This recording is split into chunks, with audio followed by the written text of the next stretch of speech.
Hola, ¿qué tal? ¿Cómo están? Dios les bendiga mucho. Dios les bendiga en gran manera. Dios bendiga a todos que puedan estar disfrutando siempre del favor de Dios, que puedan estar gozándose siempre en el Señor, que en cada momento de la vida puedan siempre tener presente que Dios está ahí. Dios está ahí para bendecirnos, Dios está ahí siempre para que podamos disfrutar de Él en todas las cosas. Eso es muy importante. Es bueno que lo tengamos siempre presente porque de esa manera es como vamos a estar prosperando, vamos a estar progresando en la obra de Dios. De esa manera nuestra vida siempre va a estar disfrutando de las promesas de Dios, porque eso es sumamente importante, que tengamos siempre presente las promesas de Dios y que las promesas de Dios sean esas respuestas, esas soluciones que Dios tiene para que podamos estar bien pese a los tiempos complejos, pese a los tiempos difíciles. Así que bueno, yo le invito en el nombre del Señor para que usted se aferre siempre a Jesucristo.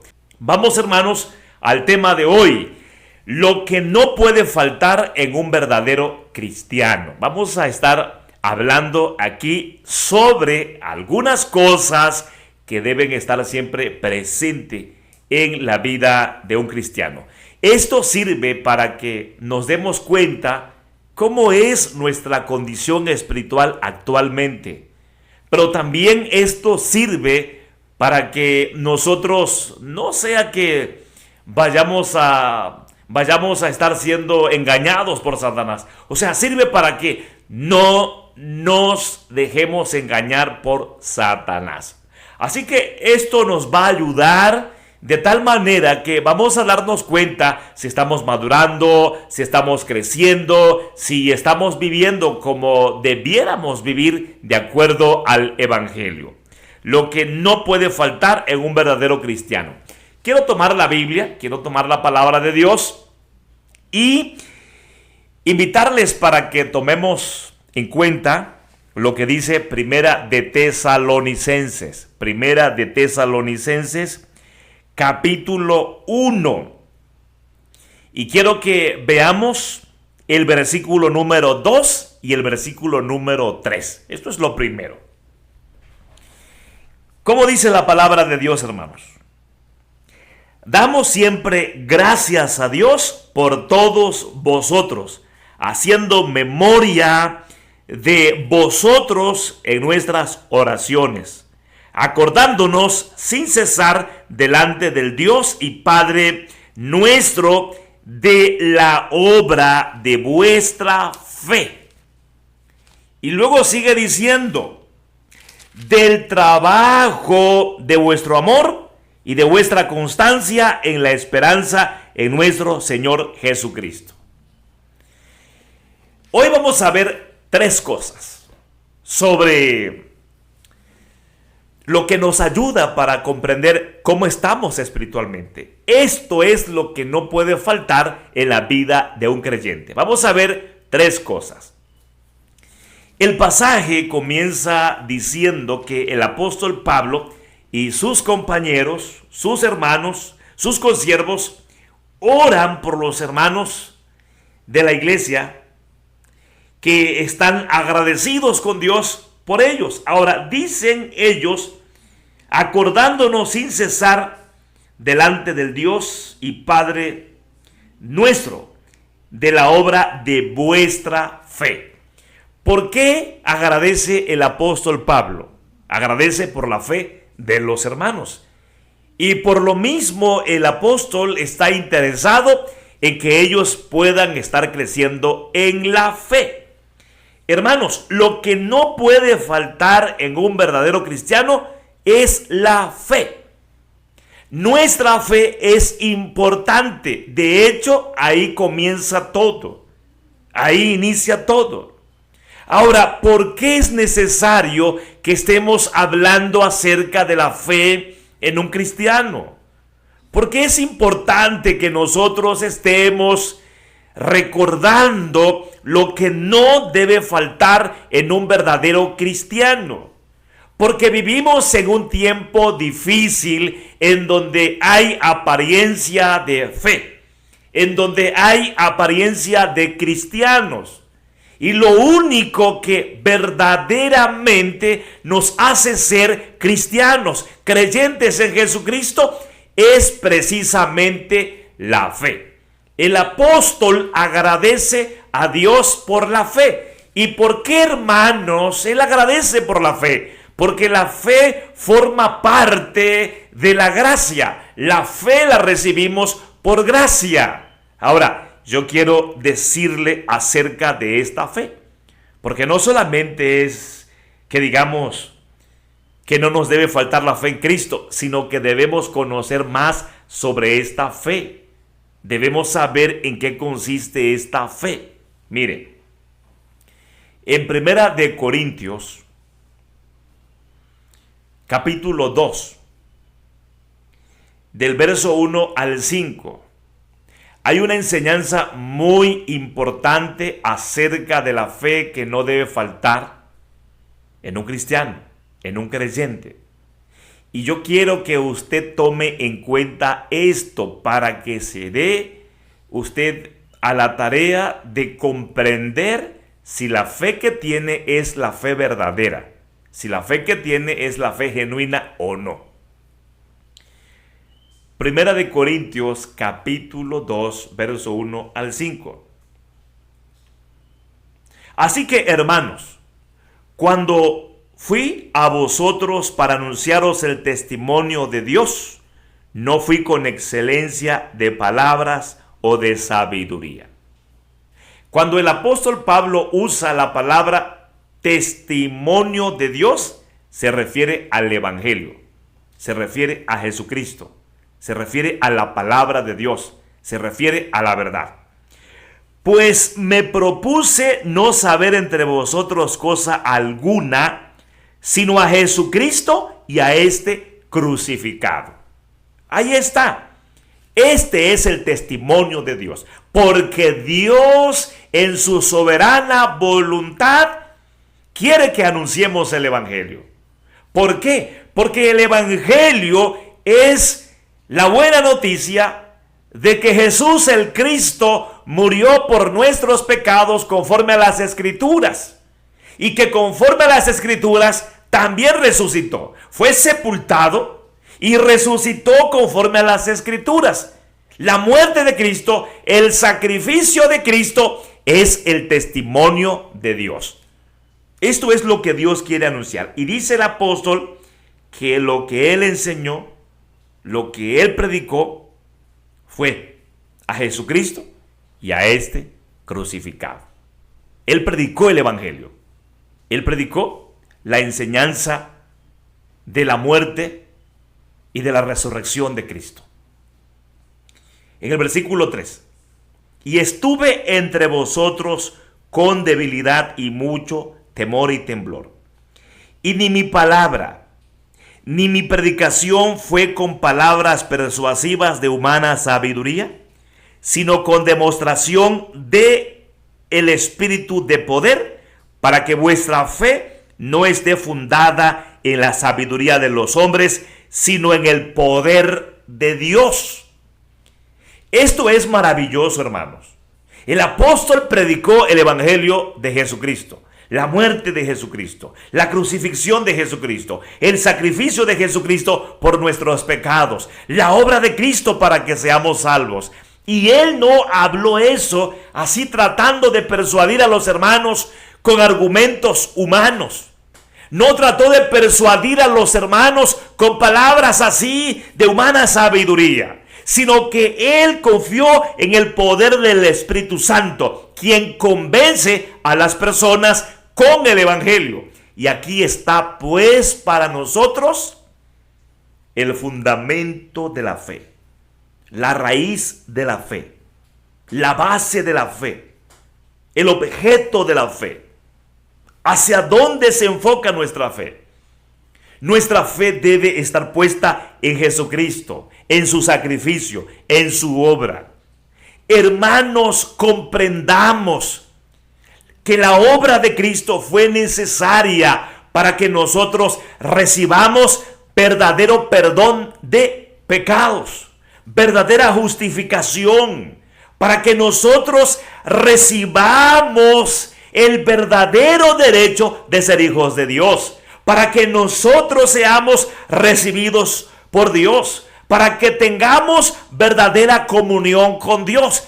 Esto es el resultado del Evangelio aplicado en nosotros por la obra del Espíritu Santo. La fe verdadera es el conocimiento verdadero, la convicción verdadera acerca de Jesucristo. Yo les digo algo. Hoy hay muchas religiones y hay muchas predicaciones. Hoy, hermanos, hay palabrerías humanas. Hoy hay personas argumentando para convencer. Hoy hay personas que no están predicando correctamente el mensaje de la Biblia. Y déjeme decirle que hay muchas congregaciones con mucha cantidad de personas que incluso están teniendo experiencias emocionales, incluso experiencias espirituales, incluso experiencias físicas. Pero no importa que hagan caer fuego del cielo. Si no es el Evangelio lo que se predica, entonces la fe no está en Jesucristo. El resultado de lo que ocurra no es el poder del Evangelio. Y sabemos que Satanás también está obrando con astucia para engañar a muchas personas. Y puede ser que muchos estén siendo engañados.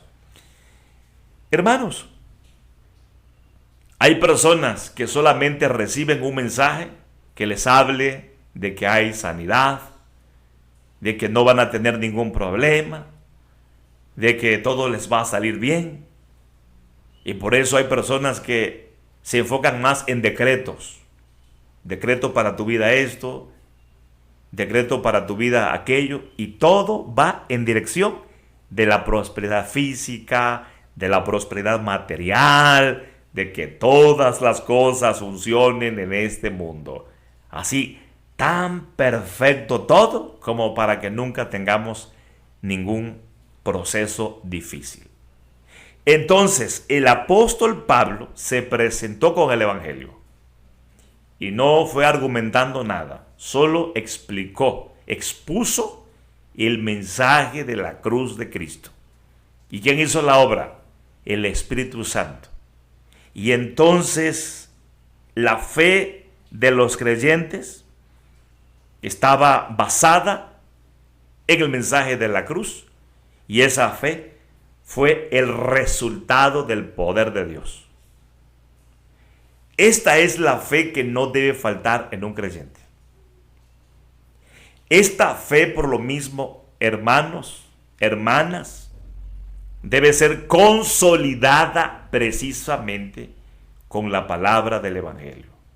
Por eso los creyentes todo el tiempo estamos de manera consciente y constantes en el desarrollo de nuestra fe.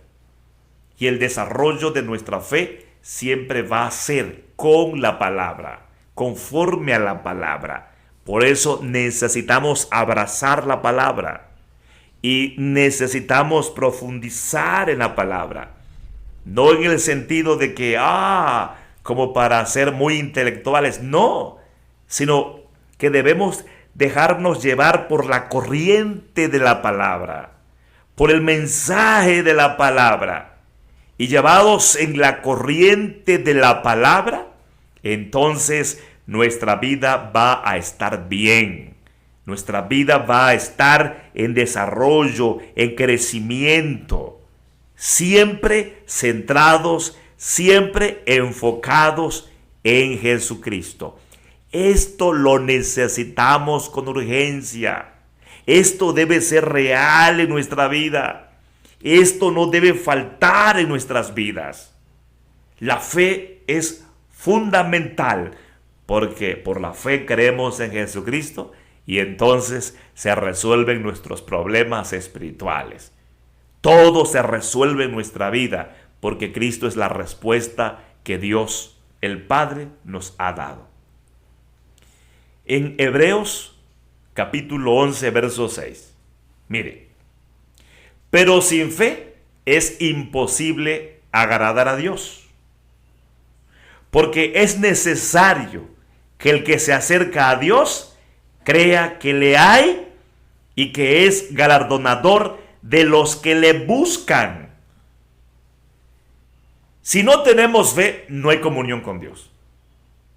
El que no tiene fe es rechazado por Dios. Y déjeme decirle que aunque hayan personas que oren mucho, ayunen mucho, canten mucho, hagan muchas cosas supuestamente para Dios, si su fe no está puesta en Jesucristo, si no han recibido a Cristo, si no lo han aceptado como único y suficiente Salvador, y por lo mismo, si no tienen entendimiento del sacrificio de Cristo, de la cruz de Cristo, déjeme decirle que Dios no acepta nada ni los acepta a ellos. Nadie puede agradar a Dios por obras. Nadie puede agradar a Dios por el mero esfuerzo. Nadie puede agradar a Dios por una religión. El único medio para poder agradar a Dios es Jesucristo. Por eso la fe genuina, la fe verdadera está puesta en Jesucristo. Y ahí entonces comienza la comunión con Dios. Ahí comienza la aceptación de Dios. Así Dios es glorificado. Y déjeme decirle esto, cuando Dios es glorificado, porque vamos a Él por medio de Cristo, esa misma fe nos hace creer que Dios nos dará todas las cosas por medio de Jesucristo. Por eso esperamos en Él la respuesta, esperamos en Él la bendición, esperamos en Él las promesas, porque Dios responde por medio de Jesucristo. Así Dios nos da la salvación, así Dios nos da la vida eterna, así Dios nos da la gloria celestial, así podemos contar con la presencia de Dios, así tenemos las bondades de Dios, así tenemos los favores de Dios, así podemos verdaderamente estar disfrutando de Dios. Solo con la fe en Jesucristo. Por eso la fe no debe faltar en el creyente. La fe no debe faltar en el cristiano. Y ahora, usted tiene la posibilidad de tomar el mensaje de la cruz de Cristo y recibirlo como bendición para su vida. Para que reciba la salvación, para que reciba la bendición de Dios, que es la vida, su comunión y todo lo que Él quiera darle. Y si usted ya ha creído en Jesucristo, porque se ha enfocado en la cruz de Cristo, no se ha enfocado en los milagros, no se ha enfocado en las cosas materiales, no se ha enfocado en el pan, porque muchos se enfocaron en la comida que Jesús les daba. Muchos se enfocaban en que querían ser libres de el gobierno romano. Muchos se enfocaban en la política, en las cosas materiales. Otros se enfocaron solo en la sanidad. Ahí están los leprosos. Sanaron y se fueron. Y nunca agradecieron. Usted tiene que enfocarse fundamentalmente en la cruz de Cristo. Y cuando se enfoca en la cruz de Cristo, puede tomar lugar en su vida la sanidad, la provisión para el cuerpo, la protección, la ropa. Y por eso los que tienen verdadera fe no se afanan, confían en Dios, disfrutan el reino por medio de Cristo, porque ahí está todo. Disfrutan las bendiciones y las riquezas de Dios dependiendo de Cristo.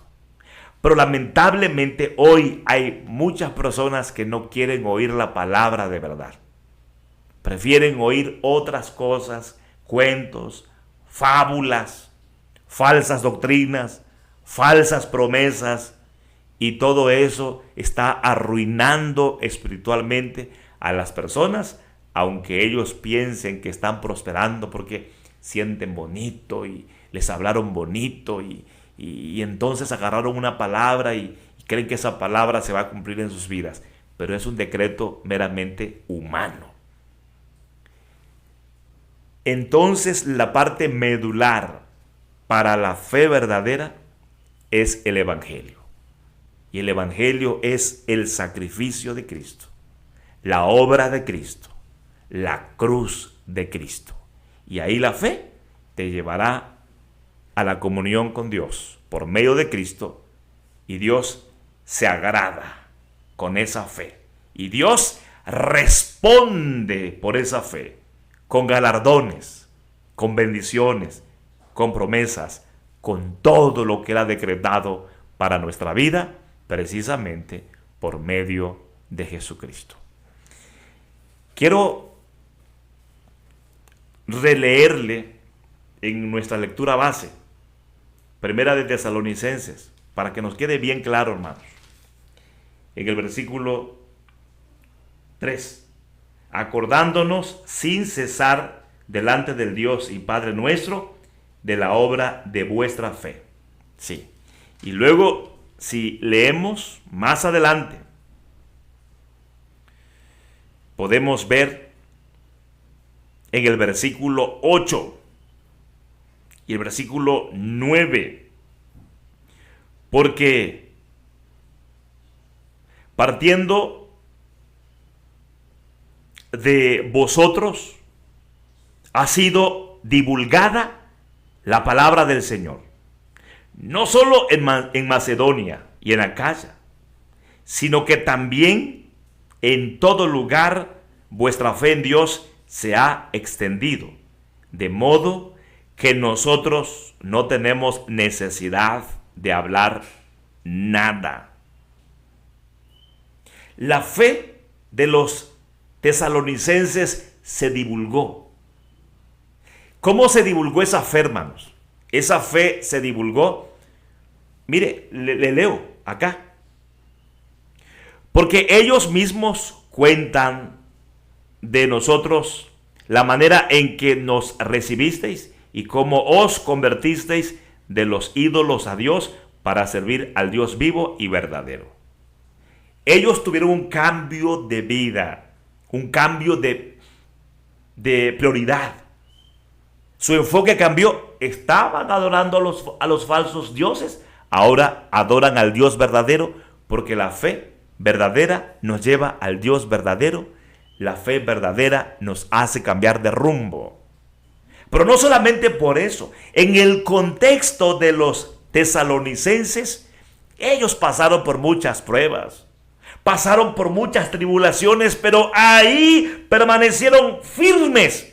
¿Por qué permanecieron firmes? Porque ellos poseían la fe verdadera que es inquebrantable, la fe verdadera que es perseverante. Y podemos hablar tantas cosas de la fe. Por eso, cuando estamos en la fe verdadera, cuando estamos en Jesucristo, es como podemos, hermanos, experimentar ese cambio en nosotros, ese cambio de vida, ese enfoque de nuestra vida. Porque hay cambios adentro en nuestro ser, en nuestra esencia como seres humanos, pero también cambiamos de perspectiva, de visión. A lo que le llamábamos bueno, le llamamos malo porque es malo. Y ya no estamos enfocados en vanidades, sino que nos enfocamos en el Evangelio, en Jesucristo, y estamos devocionando nuestra vida para la gloria de Dios. Entonces la fe es importante para nuestra vida, la fe es fundamental. En segundo lugar, hermanos, ¿qué es lo que no puede faltar en un verdadero cristiano? Ya mencionamos que la fe. En segundo lugar, el amor en Cristo. El amor no puede faltar. Y miren, ¿por qué mencionamos esto? Aquí en la lectura, Primera de Tesalonicenses, capítulo 1. Y podemos leer en el versículo 4. ¿Sí? Versículo 4. Pero voy a leerlo desde el versículo 3 otra vez para que nos quede más claro lo que ya mencionamos acerca de la fe. Acordándonos sin cesar delante del Dios y Padre nuestro de la obra de vuestra fe. Ahí está. Luego, del trabajo de vuestro amor y de vuestra conciencia en la esperanza de nuestro Señor Jesucristo. Porque conocemos hermanos amados, de Dios vuestra elección. Fíjese que la segunda cosa es el amor, el trabajo de vuestro amor. Porque esto, hermanos, es algo que no debe faltar en la vida de un creyente. Miren, cuando leemos en primera de Juan 4, en el verso 19 y 20, nosotros le amamos a Él porque Él nos amó primero. Y aquí está. Si verdaderamente hemos recibido el amor de Dios por medio de Cristo, significa que nosotros le estamos amando a Dios y podemos darnos cuenta si realmente lo que sentimos por Dios es amor o no. Porque debemos tomar la misma actitud de Cristo. Cristo nos amó y la actitud que Él tomó, la actitud que Él manifestó hacia nosotros, esa muestra de amor por nosotros, la debemos considerar por Él. La debemos considerar para el Padre Celestial. Amor es entrega total. Amor es no reservarse nada. Y el texto dice, nosotros le amamos a Él porque Él nos amó primero. No podemos amar a Dios si no hemos recibido su amor, porque le amamos con ese perfecto amor. Ese es el verdadero amor. Versículo 20. Si alguno dice, yo amo a Dios y aborrece a su hermano, es mentiroso. Pues el que no ama a su hermano, a quien ha visto, ¿cómo puede amar a Dios a quien no ha visto? Y por eso el amor no puede faltar en un creyente, no puede faltar en un cristiano. Y aquí nos damos cuenta si somos cristianos o no. El amor sirve de testimonio, sirve de evidencia. El amor hace visible lo que no se puede ver. Si en verdad amamos a Dios, si tenemos comunión con Dios, si de verdad, hermanos, estamos entregados a Dios, entonces manifestamos esto amando a nuestro hermano, amando a todos, amando a los enemigos. Y la Biblia nos enseña sobre esto. Entonces pregúntese usted, ¿cuál es su actitud ante las personas? ¿Cómo trata a las personas? ¿Qué hace para beneficiar a las personas? ¿Qué está haciendo para el bien de las personas? Porque el amor ciertamente es evitar hacer lo malo, pero el amor también es procurar hacer lo bueno. De esto se desprende la enseñanza siguiente. Los cristianos siempre somos personas activas, serviciales, entregadas en el beneficio de las personas. Por eso cada día como iglesia tenemos que estar activos, predicando el evangelio, buscando la salvación para las personas, procurando la edificación de todos. Y en esto debemos estar aprendiendo todos los días, porque nos cuesta mucho, hermanos, amar. Y porque esto es necesario, es importante en nuestra vida como cristianos. Si usted no ama a su hermano, si usted entonces no está practicando obras de amor, usted es mentiroso, es mentirosa, se engaña a usted mismo. El diablo con astucia le tiene atrapada en la mentira, porque usted dice que es cristiana, dice que es creyente, dice que ama a Dios, pero usted se pelea con todos. Usted no ayuda a nadie, usted no tiene misericordia, usted le grita a todos, usted desprecia a la gente, entonces no es cristiana, se está engañando. ¿Cómo es su carácter ante la gente? Hermanos, tenemos que reflexionar. Mire, Primera de Corintios 13, del 4 al 5, en la versión traducción lenguaje actual. Vea lo que es el amor. El que ama tiene paciencia en todo y siempre es amable. El que ama no es envidioso, ni se cree más que nadie, no es orgulloso, no es grosero ni egoísta, no se enoja por cualquier cosa, no se pasa la vida recordando lo malo que otros le han hecho. O sea, no guarda rencor. Y podemos hablar mucho acerca de lo que es el amor. Y es fácil de comprender lo que es el amor, pero es difícil poder llevar a cabo obras de amor.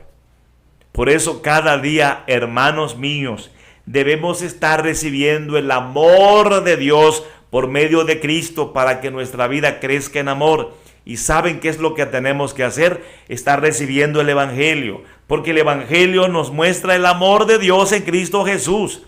Y cuando nosotros tomamos el Evangelio, cuando el Evangelio llega a nuestra vida y toma lugar, comenzamos entonces a crecer en fe, pero también a crecer en amor. De hecho, la fe se practica y las obras de la fe son obras de amor. Esto es una realidad. El que dice que tiene fe muestra las obras de la fe a través de obras de bondad, obras de amor, obras de gracia, obras de misericordia. Esto es así. Y cuán importante, hermanos, es que amemos a Dios y amemos al prójimo. Miren, les voy a dar un ejemplo. Muchas veces en la congregación hay tantas necesidades. Hay necesidades ahí en el templo, en las cosas que se usan para adorar a Dios, en el mismo edificio. Hay muchas necesidades en utensilios para la casa de Dios y la gente no tiene interés en eso. No. Las personas no ofrendan para la gloria de Dios. Hermanos, muchas veces estamos ahí en el culto, un culto bien hecho, bonito, preparado, la música y ahí la alabanza, los que dirigen y la gente con una cara larga, amargados, ahí agachados. No pueden estar de pie un ratito porque ya quieren sentarse. Y uno da instrucciones y la gente como si uno no hablara.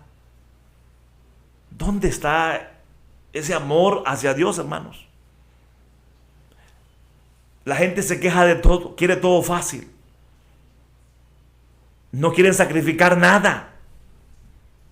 Y muchos no tienen interés de las personas. Ni siquiera se preguntan, ¿cómo estás, hermana? ¿Cómo estás? Oiga, hermana, te invito a la casa. Oiga, hermano, quiero ir a tu casa para orar por ti. Nada, nada, nada.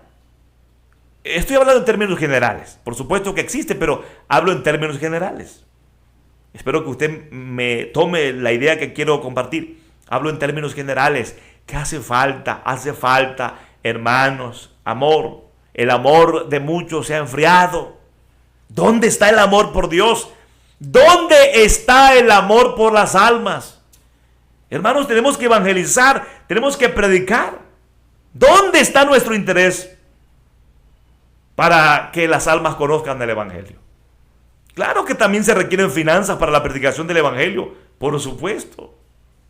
Y todo esto es algo que debemos hacer con mucho amor, o sea, con mucha entrega, con mucha devoción, porque esto es el amor hacia nuestro Dios, el amor hacia nuestro semejante.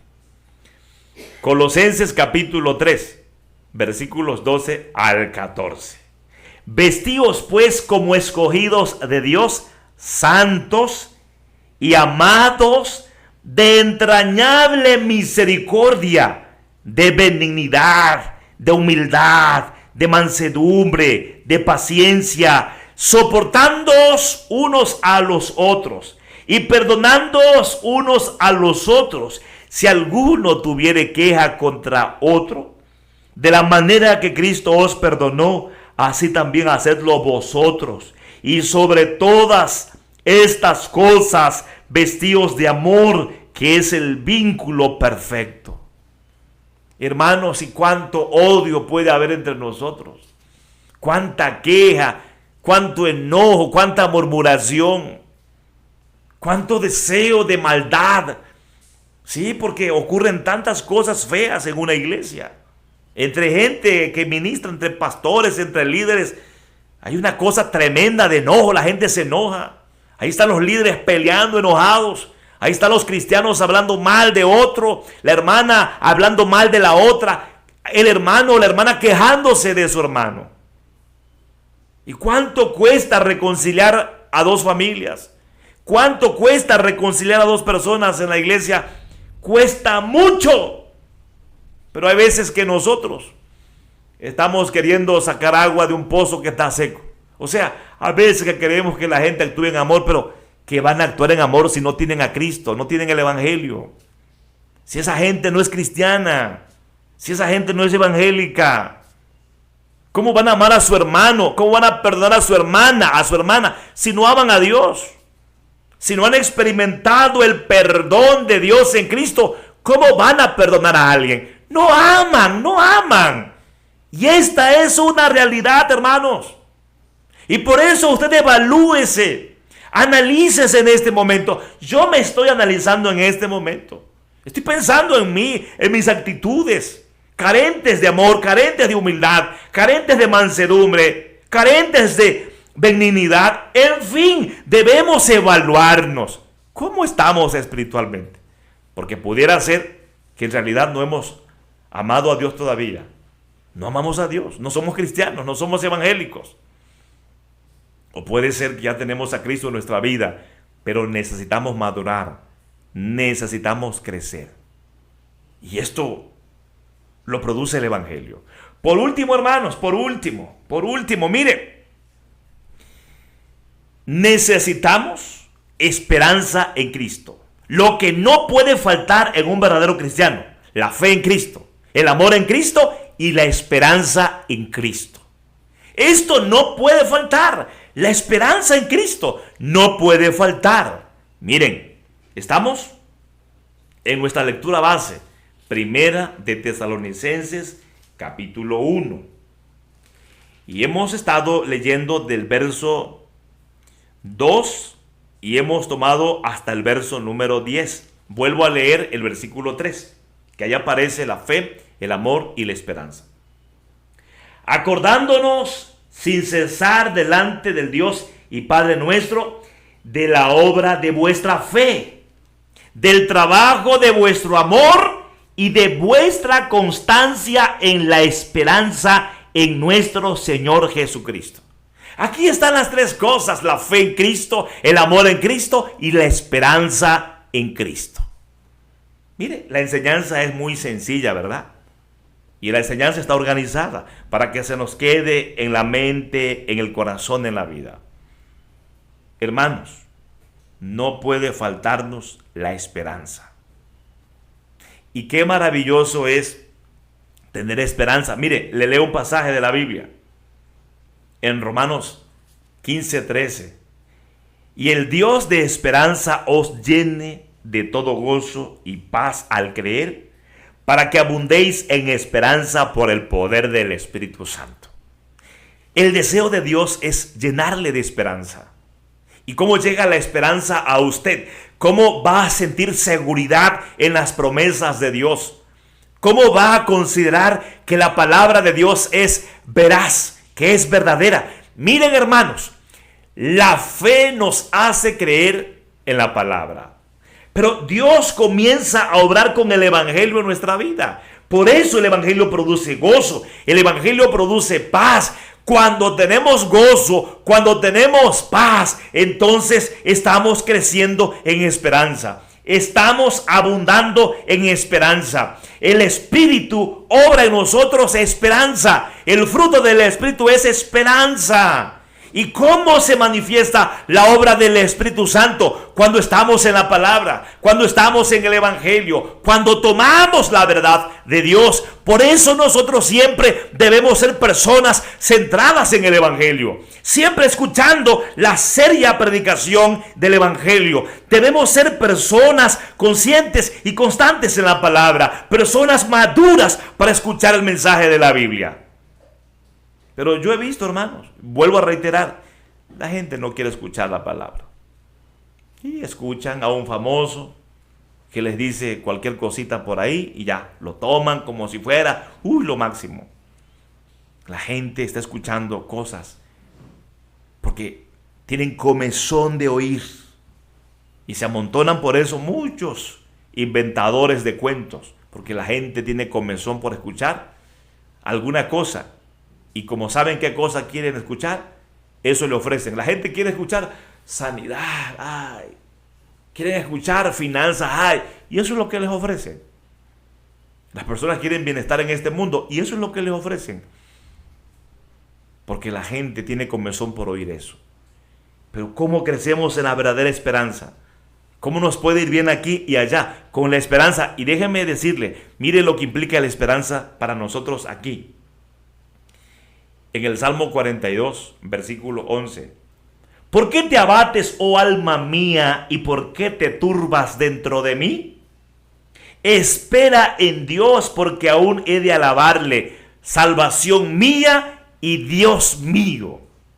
Muchas veces en lo profundo de nuestro ser estamos afligidos, estamos en agonía, estamos confundidos por las cosas que nos pasan, y entonces no hallamos esperanza. No hallamos salida. Como no tenemos esperanza, no encontramos solución. No tenemos respuestas porque no tenemos esperanza. Y el alma se confunde, se perturba. Y desfallece nuestro ser. Y arruinamos nuestra vida. Llega la depresión, el afán, la ansiedad. Pero incluso llega la muerte y el mismo infierno. ¿Por qué? Porque no hay una verdadera esperanza. La gente pone su esperanza en cosas, en circunstancias, en oportunidades, en ocasiones, y no en Dios. La verdadera esperanza, hermanos, está en Dios, en la presencia de Dios. La esperanza es que Dios está en nosotros, con nosotros y por nosotros. Y por eso vamos a estar bien. El salmista dice, llegará mi salvación y por eso te voy a adorar. Y por eso confieso que tú eres mi Dios, tú eres mi único Dios, el Dios mío. De ti viene mi salvación y esa debe ser nuestra esperanza para la vida diaria. En Romanos 5, verso 3 al 5. Y no solo esto, sino que también nos gloriamos en las tribulaciones, sabiendo que la tribulación produce paciencia y la paciencia prueba y la prueba esperanza. Y la esperanza no avergüenza porque el amor de Dios ha sido derramado en nuestros corazones por el Espíritu Santo que nos fue dado. Hermanos, cuando pasamos por pruebas, Dios nos enseña a soportar. Y aprendemos a soportar, pero también ahí nuestra fe se pule. Y ahí uno se da cuenta del tipo de fe. Y por eso uno es aprobado en el sentido de que si la fe es genuina, es la fe en Jesucristo. Y esa es la fe que nos lleva a la esperanza. Cuando uno está en la prueba, uno o avanza o retrocede. ¿Cuánta gente? Estaba muy bien. Y el señor cristiano y la señora cristiana. Todo mundo bien. Y de repente llegó un problema y se fueron. Ya dejaron de ser cristianos. ¿Dónde está lo que hacían? Bueno, ellos no pasaron la prueba porque no tenían un verdadero entendimiento del Evangelio, porque no estaban en el Evangelio. La prueba les quitó la máscara. Y eso es lo que hace la prueba, nos quita la máscara. Si no somos verdaderos cristianos, entonces no hay esperanza, porque todo se acaba, la esperanza se agota cuando llega la prueba. Y muchos se avergüenzan. Y bueno, es que yo decía que era cristiano, pero ya no soy cristiano y me da pena salir y que se burlen de mí, porque antes me veían que yo cantaba y que oraba. y ahora de repente caí, tuve problemas, me desanimé, murmuré de Dios, hablé de Dios y hablé de todo mundo y ya me fui de nuevo al mundo. Y mucha gente se avergüenza. Es más, hermanos, muchos cristianos que dicen, Dios me provee, Dios me cuida, Dios me sana. Cuando llegan los procesos sienten vergüenza porque están enfermos, porque no tienen trabajo. No te avergüences, sigue esperando. Mantente en la esperanza. Pero la esperanza crece a medida que andamos en el Espíritu. Esto quiere decir, a medida que andamos en el Evangelio. Concluyo. Hebreos 10, verso 21 al 23. Y teniendo un gran sacerdote sobre la casa de Dios, acerquémonos con corazón sincero, en plena certidumbre de fe, purificados los corazones de mala conciencia y lavados los cuerpos con agua pura. Mantengamos firme, sin fluctuar, la profesión de nuestra esperanza, porque fiel es el que ha prometido. Solamente podemos mantenernos esperando si estamos en Cristo. Si consideramos el sacrificio de Cristo, que limpia nuestros corazones, que nos hace ser sinceros, que purifica nuestra vida, que lava nuestra conciencia, que tenemos por Cristo la seguridad de la salvación, de que somos perdonados, de que nuestra culpa ha sido quitada. Cuando estamos en el Evangelio, cuando estamos en Cristo, vamos a mantenernos en la profesión de nuestra esperanza. Seguiremos profesando, seguiremos creyendo en Jesucristo y seguiremos esperando en todas las promesas de Dios, porque fiel es el que prometió. Y en Cristo Jesús se cumplen todas nuestras promesas, promesas nuestras que Dios nos ha dado. Lo que no puede fallar o lo que no puede faltar en un verdadero cristiano: la fe en Cristo, el amor en Cristo, la esperanza en Cristo. Mañana vamos a continuar con algunas otras enseñanzas, pero hoy te invito para que recibas a Cristo en tu vida. No te vayas, no te desconectes sin la salvación. Recibe ahora mismo a Jesucristo para salvación de tu vida. Repite conmigo esta oración. Señor Jesús, por la fe creo en ti. Por la fe te recibo como mi único y suficiente Salvador. Comprendo y creo por la fe tu sacrificio, tu muerte, tu derramamiento de sangre para salvarme, para que tenga perdón de pecados, para que mi culpa sea quitada, para que hoy reciba la salvación y la vida eterna. Creo en ti, te recibo en mi vida. Padre Dios, gracias por darme a Cristo. Hoy me acerco a ti por medio de Él. Perdóname, quítame la culpa, dame vida eterna. Quiero estar en la comunión contigo y prepárame para obras de amor y lléname de esperanza. Oro en el nombre de Jesucristo. Amén.